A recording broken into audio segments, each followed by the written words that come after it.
हार्दिक स्वागत है। आज हमारे साथ में जुड़े हुए हैं डॉक्टर विष्णु कांति जी, जो प्रोफेसर हैं और बहुजन समाज के चिंतक हैं। तो सर, सबसे पहले आपका बहुत बहुत स्वागत है और सर अपने थैंक यू। विषय में कुछ बताएं। मैं doctor Vishnukant Ashok, government PG college Jalesar, assistant professor English. मैं यहाँ पर आज बुद्ध पार्क में एक ये कार्यक्रम है, सामाजिक कार्यक्रम है, इसमें प्रतिभाग करने के लिए आया हूँ, इसलिए मैं यहाँ उपस्थित हूँ।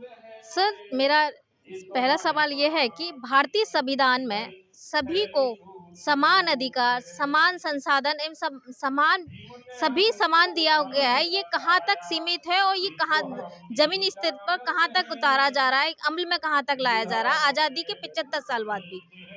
देश अमृत काल मना रहा है केंद्र सरकार के द्वारा। हम आज़ाद हो गए, स्वतंत्र हो गए, हम एक लोकतंत्र देश भी घोषित हो गए, लेकिन अभी भी असमानता है और धरातल पर अभी बहुत असमानताएं हैं। चाहे वो जातिगत असमानताएं हों, चाहे वो शैक्षणिक असमानताएं हों, चाहे वो आर्थिक असमानताएं हों।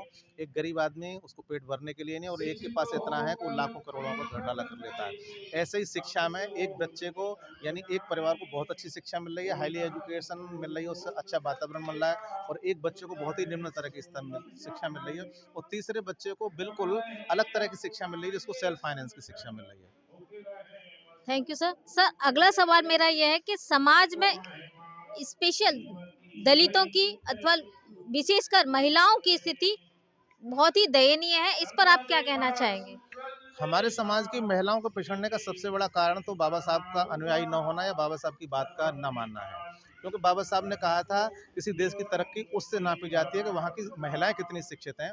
लेकिन हमारे देश में महिलाओं की शिक्षा के लिए जितना कार्य होना चाहिए था उतना कार्य नहीं हुआ है, और उसके लिए कहीं ना कहीं हम माने मैं भी जिम्मेदार हूँ। क्योंकि हम मंचों पर जाकर के अच्छी अच्छी बातें करते हैं, लेकिन अपने परिवार की बेटियों को, महिलाओं को शिक्षित करने की दिशा में कम काम कर रहे हैं, जिसका कारण ये है। और ये असमानता भी इसीलिए है, जब तक हमारी महिलाएं शिक्षित नहीं होंगी, माएँ शिक्षित नहीं होंगी, बेटियां शिक्षित नहीं होंगी, तब तक समाज और देश उतनी तेजी से तरक्की नहीं करेगा जितनी तेजी से तरक्की होनी चाहिए। क्योंकि जब एक बेटा पढ़ता है तो केवल एक परिवार पढ़ता है, लेकिन जब एक बेटी पढ़ती है तो 2 खानदानों की शिक्षा आगे बढ़ती है और 2 खानदानों का भविष्य उज्जवल होता है। इसलिए महिला शिक्षा पर, विशेषकर बेटियों की शिक्षा पर विशेष जोर देना चाहिए, विशेष कार्य करना चाहिए, जिस पर हम लोग अपने स्तर से कार्य भी कर रहे हैं। लेकिन ये सरकार का कर्तव्य है कि महिला शिक्षा को ज़्यादा प्रोत्साहित करें। जी, सर ने बहुत अच्छी जानकारी दी। महिलाओं को शिक्षित होना चाहिए क्योंकि महिलाओं परिवारों को, समाज को शिक्षित करती है। सर, मेरा अगला सवाल ये है कि समाज के उत्थान के लिए सरकार और समाज के शिक्षित लोगों का क्या कार्य होने चाहिए? बहुत अच्छा सवाल है मैम। सबसे बड़ी बात ये है कि पहले हमें तो मैं ख़त्म करना होगा, क्योंकि जब हम मैं ख़त्म नहीं होगी तब तक हम नहीं बनेंगे। उदाहरण के रूप में, अगर मैं ये उँगलियों को कर दूं तो ये 5 उँगलियां नज़र आती हैं, लेकिन अगर मैं इस उँगलियों के अस्तित्व को ख़त्म कर दूं, ख़त्म माने फिनिश कर दूं, तो ये मुट्ठी बन जाती है और उसकी पावर, उसका इम्पैक्ट 10 गुना ज़्यादा हो जाता है।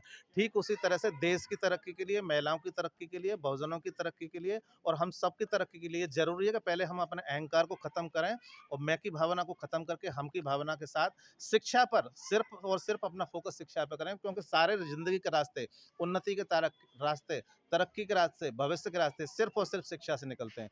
चूँकि मैं दाल रोटी प्रोफ़ेसर होने की खाता हूँ, इसलिए मैं जानता हूँ what is the importance of education, और हमारे यहाँ पर षड्यंत्र के रूप में शिक्षा को ही खत्म किया जा रहा है।